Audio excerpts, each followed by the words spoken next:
Welcome to Madison City Channel's Know Your Candidates interviews, co-sponsored by the League of Women Voters of Dane County.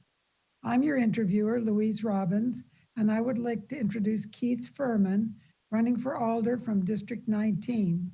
As we begin, please tell our viewers a bit about how your educational, vocational, and civic experience has prepared you for the position and why you decided to run for Alder. Thank you for the invite today. Prior to living in Madison, my wife Sandy and I lived in Hoboken, New Jersey.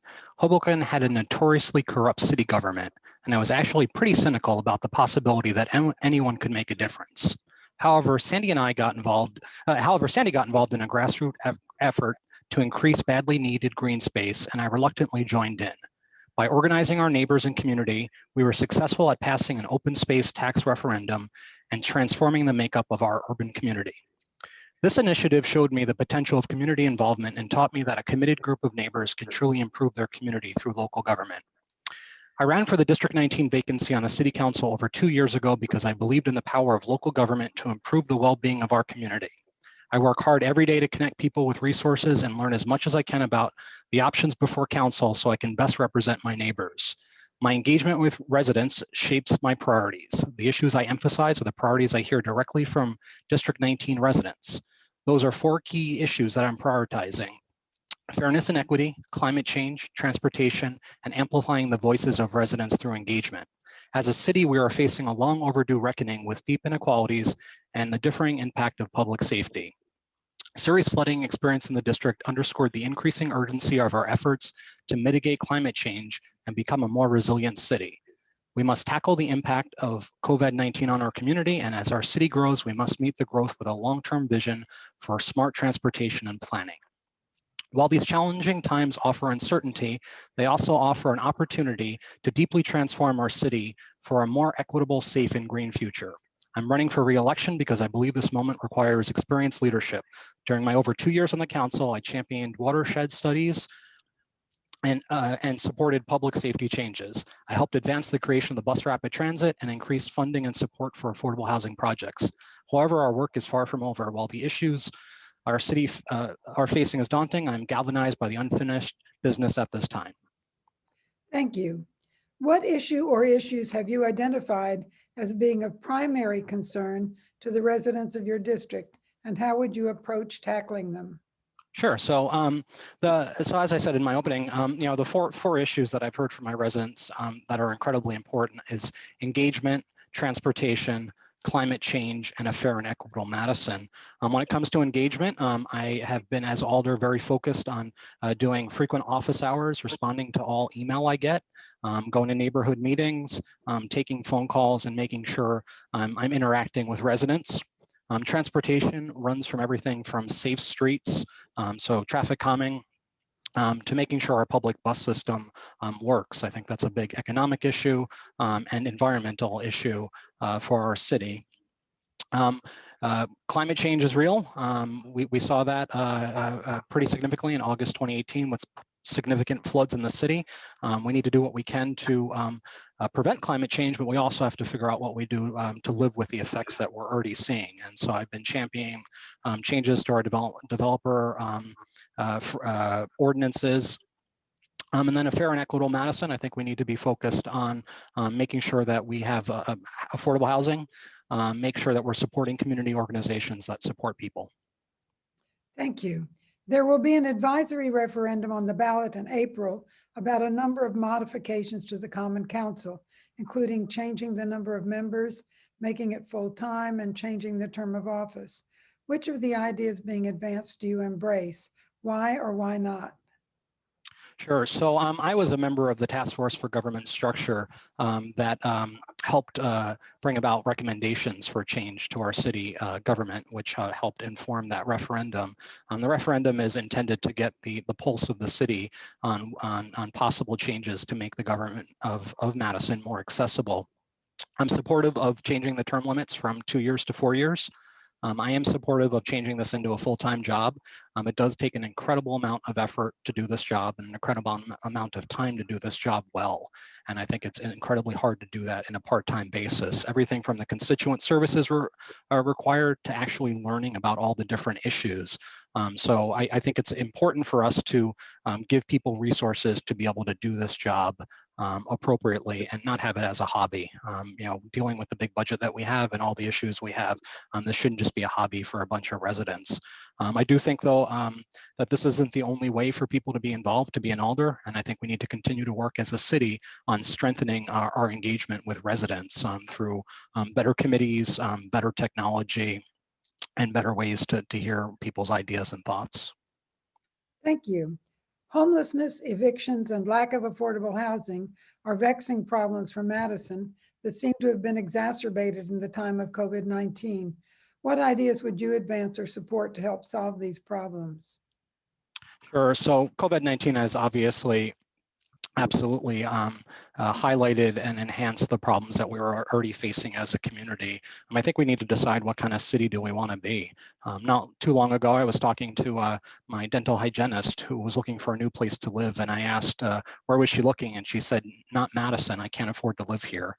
Madison housing prices have gotten so bad that even skilled professionals can't afford to live here. I truly believe housing is a need and not a want, and we should generally aim at being able to provide people with housing at costs no more than a third of their income. I have supported a lot of the city's efforts to tackle housing pricing, but there's still a lot more to do. Unfortunately, state and courts prevent us from requiring affordability in private developments, but the city has been very creative, and I'm very supportive of the use of city resources to bring down the price of housing. And one of those is an affordable housing fund that has increased over 25% since I've been on the council. The city has done a great job of leveraging those funds. So, for example, in 5 years, the city has invested $29.9 million, and they've been able to leverage that into $197 million in WIDA tax credits. So I think that's been a great sign of using our resources and leveraging that well with other funds that are available. I do support stuff like land banking, looking closer at our single family zoning, co-ops, and upcoming zoning changes that will make it easier for developers to create mid-sized developments. Thank you. With the selection of a new police chief and the creation of a community oversight board, there is a lot of attention focused on policing and criminal justice, both from the perspective of racial equity in law enforcement and the concern of many citizens that, in fact, crime, especially car thefts and home burglaries, is increasing and that police response is inadequate. How would you deal with these concerns? So I think we need to reimagine public safety. I am for proper funding of the police, but I do believe that we ask the police to do way too much. Our police department shouldn't be mental health counselors. They shouldn't be social workers. They shouldn't be medical professionals. They shouldn't be education specialists. So I think it's incredibly important for us to really look at and continue, which we started to do a much better job of looking at their workload and figuring out what should they be doing and what shouldn't they be doing. The 2021 budget had $350,000 put for a crisis response team pilot. I supported that. I also supported an amendment to increase that by $250,000. And the idea is it's modeled off a similar program in Eugene, Oregon called Cahoots. And the interesting thing and the idea behind Cahoots is these are these are trained professionals, but not police, that go and deal with calls that don't necessarily need the police and free up the police to deal with calls that only they can handle. The interesting stat about that is in 2019, there were 24,000 Cahoots calls, which was about 90% of the 911 calls in Eugene, Oregon, and they only needed police backup about 150 times, so less than 1%. This is a program that works, and I definitely am looking forward to our city piloting it and then doing a further implementation, and I will do everything I can to support that. Thank you. Madison businesses of all kinds have been severely stressed during the past year. What, if anything, would you propose to support business revitalization? Sure. So this is particularly tough for me. I mean, I grew up in a family where my dad owns a small business in New York. He was also deeply impacted by COVID-19 and had to tap into his savings to keep his business afloat. Like many businesses here in Madison. As I said earlier, COVID-19 has absolutely accelerated trends. So I think we've seen retail changing with the internet. with people's different buying habits. And COVID-19 has absolutely accelerated that change. So we need to be very smart about the limited resources, unfortunately, the city has to help save businesses, which I think are crucial to our city, to have local retail, restaurants, et cetera. So the city needs to continue to work with the county, state, and the federal government for funding. I have supported budget amendments to bring hundreds of thousands of dollars in COVID relief funds, as well as SMART programs to help rebuild and support our business community. Thank you. What measures should Madison take to increase our city's environmental sustainability? Sure. So I'm incredibly supportive of our plan by 2030 for the city to be using renewable energy for all of our buildings and vehicles. I think we need to be very smart about our development regulations, wherever possible, require, and if we can't require, incentivize developers to be doing green development.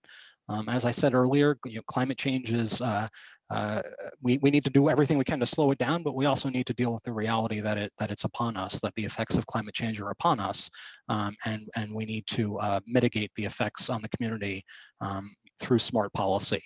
So for example, as I said earlier, our District 19 experienced serious flooding, and I've focused on helping the engineering department figure out through watershed studies how water flows in the district, and then we're going to start working on projects to help mitigate that flooding. And in addition, as part of that, they've also looked at our stormwater ordinances and updated those so new developments are doing a better job of retaining and capturing water. Thank you. On what committees would you like to serve and why? Sure. So I've been very lucky to serve on a bunch of very good committees in my term as alder.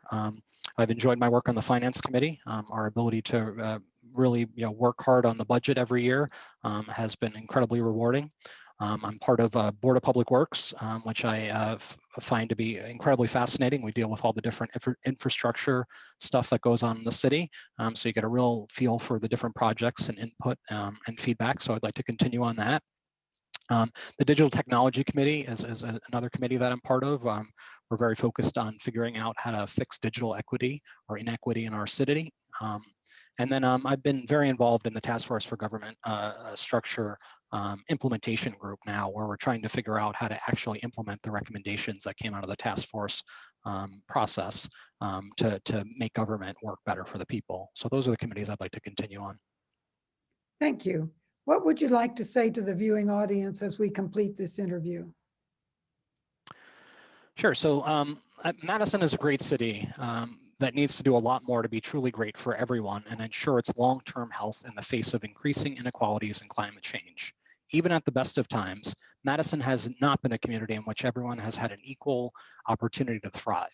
The solution to the deep inequalities in our city is not straightforward and simple. However, by rethinking how we invest in our public safety and community resources, we can move towards being a city where we all feel safe.